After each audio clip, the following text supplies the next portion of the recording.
Haleluya, jumpa lagi dengan saya, Pendeta Rio Panggabean, Oikumene Ministry Jakarta. Apa kabar saudara? Saya berharap saudara selalu berada dalam keadaan baik, sehat, penuh semangat, dan jangan pernah menyerah, never give up. Kebenaran firman Tuhan hari ini terambil dari kitab Keluaran 23 ayat yang pertama dan kedua. Lembaga Kitab Indonesia memberi judul Peraturan tentang Hak-Hak Manusia.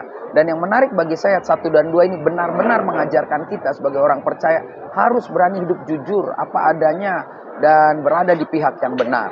Alkitab menulis dengan jelas seperti ini.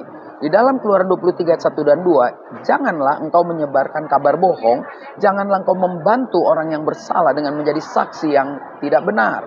Janganlah engkau turut-turut kebanyakan orang melakukan kejahatan, dan dalam memberikan kesaksian mengenai suatu perkara, janganlah engkau turut-turut kebanyakan orang membelokkan hukum.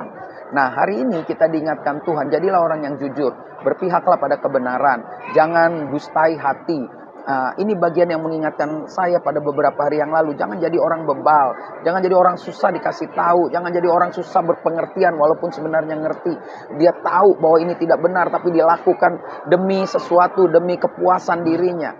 Dan jelas sekali dikatakan jangan juga turut-turut kebanyakan orang. Kebanyakan orang bicara tentang dunia yang tidak sama dengan kita. Orang-orang Kristen, orang-orang percaya, orang-orang yang sudah menyerahkan diri kepada Kristus banyak tidak tahan dan jatuh karena kebanyakan orang, ya orang-orang di luar sana menganggap bahwa dosa atau hal-hal yang tidak sesuai dengan firman Tuhan itu sudah menjadi lazim. Bahkan ketika kita di luar kehidupan orang dunia, kita menjadi aneh bagi mereka.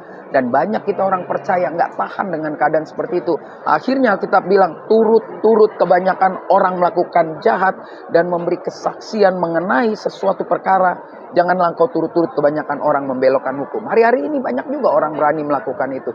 Karena ujung-ujungnya mungkin perut atau keinginan yang besar. Ya gaya hidup. Tetapi saya percaya, saya ditegur Tuhan, saya berharap ini juga menjadi teguran buat saudara. Jadilah orang yang berani tegak lurus berdiri pada kebenaran. Dalam hal bergaul, dalam hal menilai orang, tegak luruslah dengan ukuran firman Tuhan. Dalam berperkara, tegak luruslah pada kebenaran firman Tuhan. Dan pada akhirnya dalam menjalani kehidupan, ketika kita hidup di dalam kebenaran itu dan kita mengenal kebenaran itu, maka kebenaran itu pasti memampukan kita hidup dengan cara hidup yang merdeka. Jadi hari ini sekali lagi kita diingatkan firman Tuhan Keluaran 23 ayat 1 dan 2, jangan menyebarkan kabar bohong, jangan turut-turut dengan kebiasaan orang dunia, jangan ikut membela orang yang tidak benar, tetapi teruslah serius di dalam Tuhan. Saya Pendeta Rio Panggabean, Oikumene Ministry Jakarta. Sampai jumpa pada perenungan berikutnya. Tuhan Yesus memberkati.